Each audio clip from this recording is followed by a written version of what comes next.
Saudara-saudari, salam kamir kekaguman ilahi mengarah pada iman dan rahmat. Halo, saya dapat panggilan sebentar lagi. Halo, halo, ya. Oh, salah sambung, salah sambung. Ternyata salah sambung. Saudara-saudari yang terkasih, panggilan bisa dilakukan kapan saja dan di mana saja. Apalagi kalau panggilan emergensi, orang sakit dan seterusnya. Ditelepon kapanpun dan juga jam berapapun harus siap kalau memang kita on-kan HP-nya, kita dengarkan. Apalagi kalau ada panggilan malam-malam untuk mendoakan orang yang sedang sakit dan menjelang dipanggil Tuhan. Harus ada minyak suci, harus imam yang kemudian mengurapi dengan minyak suci. Nah, maka harus standby HP ini untuk panggilan. Inilah pria panggilan. Sekarang juga baru rame ya. Ada pria panggilan, ada wanita panggilan, ada orang yang namanya baru viral juga di surat kabar, orang-orang yang open booking atau apa itu, saya tidak tahu.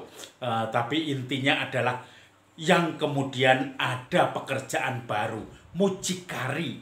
Dia mengatur semua panggilan-panggilan untuk kemudian dibagi pada anak buahnya. Tentu ini salah satu efek dari kemajuan teknologi. Orang bisa tidak kenal pun pada saat yang sama bisa saling mengenal mungkin ratusan orang dengan segala alat komunikasi yang ada. Facebook, Twitter, HP, panggilan, WA, kemudian semua yang kita punyai, maka Instagram dan seterusnya itu menjadikan orang semakin dekat, tetapi juga dekat itu untuk kejahatan, untuk hal yang negatif. Ya tadi, untuk mengiklankan segala sesuatu yang menjadikan wanita atau laki-laki panggilan. Saudara-saudari yang terkasih, dalam hal yang lebih baik, panggilan itu ada dalam diri kita ketika kita dipanggil dengan nama kita. Saya di rumah dipanggil Budi. Saya di seminari, di sekolah SMA dipanggil Teguh. Saya dulu waktu kecil oleh kakak saya dipanggil Bodrek karena Budi. Ya, kemudian saudara-saudari yang terkasih, sebentar ini saya tolak dulu HP-nya.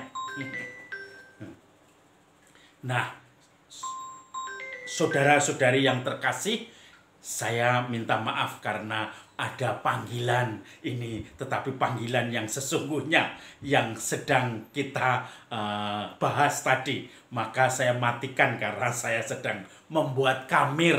Ada seorang ketua lingkungan yang menelpon saya, tapi nanti bisa ditunda. Saudara-saudari yang terkasih, panggilan itu menjadikan sesuatu yang membuat kita bertanya-tanya, macam apa panggilan itu? Hari ini gereja merayakan pesta Santo Andreas Rasul. Andreas Rasul itu adalah seorang penjala ikan. Kemudian Yesus membuatnya menjadi penjala manusia dengan saudaranya Simon Petrus. Dan kemudian juga nelayan yang lain, Yakobus dan Yohanes, anak-anak Zebedeus. Ceritanya begini, panggilan itu. Yesus datang berjalan-jalan di pantai. Dia melihat Petrus atau Simon dan saudaranya Andreas sedang menebarkan jala. Dan kemudian Yesus memanggil mereka, ikutlah aku. Mereka lalu meninggalkan jalannya dan ikan tangkapannya lalu mengikuti Yesus. Kemudian setelah berjalan, mereka menemukan anak-anak Zebedeus, yaitu Yohanes dan Yakobus. Lalu Yesus pun mengatakan kepada mereka, ikutlah aku. Dan mereka, Yakobus dan Yohanes, meninggalkan perahu jala dan orang tuanya, lalu mengikuti Yesus. Dan mereka kemudian menjadi murid Kristus. Salah satunya Andreas yang kita pestakan hari ini. Saudara-saudari yang terkasih, kalau kita perhatikan panggilan itu adalah di dalam kesibukan bekerja. Petrus atau Simon dan Andreas sedang menjala ikan di laut atau di Danau Galilea. Sementara Yohanes dan Yakobus itu juga sedang membersihkan jalannya. Bagian dari pekerjaan, bagian dari kesibukan, bagian dari rutinitas hidup sehari-hari. Lalu mereka pun menangkap bahwa mereka dipanggil oleh Tuhan untuk menjadi penjala manusia. Kita pun juga masing-masing dipanggil. Dan panggilan itu adalah dalam kesibukan kita sehari-hari. Kegiatan kita sehari-hari. Di dalam segala mungkin seperti para rasul tadi. Yaitu sedang menjala ikan. Sedang mengurusi jala. Sedang mengurusi ikan dan perahu. Kita, entah itu sebagai guru pendidik. Entah itu sebagai bakul atau pedagang. Entah itu sebagai dokter tenaga kesehatan. Semuanya kegiatan itu kita alami, kita lakukan dengan penuh kesadaran. Di situ kita akan menemukan intisari panggilan Tuhan di dalam kesibukan sehari-hari. Kita cari bagaimana Tuhan itu memanggil kita di dalam kesibukan kita sehari-hari. Saudara-saudari yang terkasih, saya mempunyai seorang umat yang adalah seorang guru. Suatu saat dia selalu saja merasa jengkel karena salah satu muridnya itu datang ke sekolah selalu menjadi problem maker atau pembuat masalah. Dia niteni atau memperhatikan anak itu, entah itu datang terlambat, bolos, kemudian seragam yang seenaknya, semuanya merokok di sekolah, dan semuanya selalu dilanggar. Lalu dia tentu saja sangat jengkel. Dia kemudian ingin membeli nilai yang tentu saja nilai yang menjatuhkan dia, anak itu. Karena memang faktanya mungkin bukan menjatuhkan, tetapi faktanya dia tidak pernah mempersiapkan pelajaran. Dan nilainya pun kalau ujian tidak pernah baik, tidak pernah bisa memahami pelajarannya. Dia mengajar matematika. Maka dia mulai kemudian mengamati dan merencanakan. Ya sudah, kalau memang nilai dia hancur, saya hancurkan sekalian.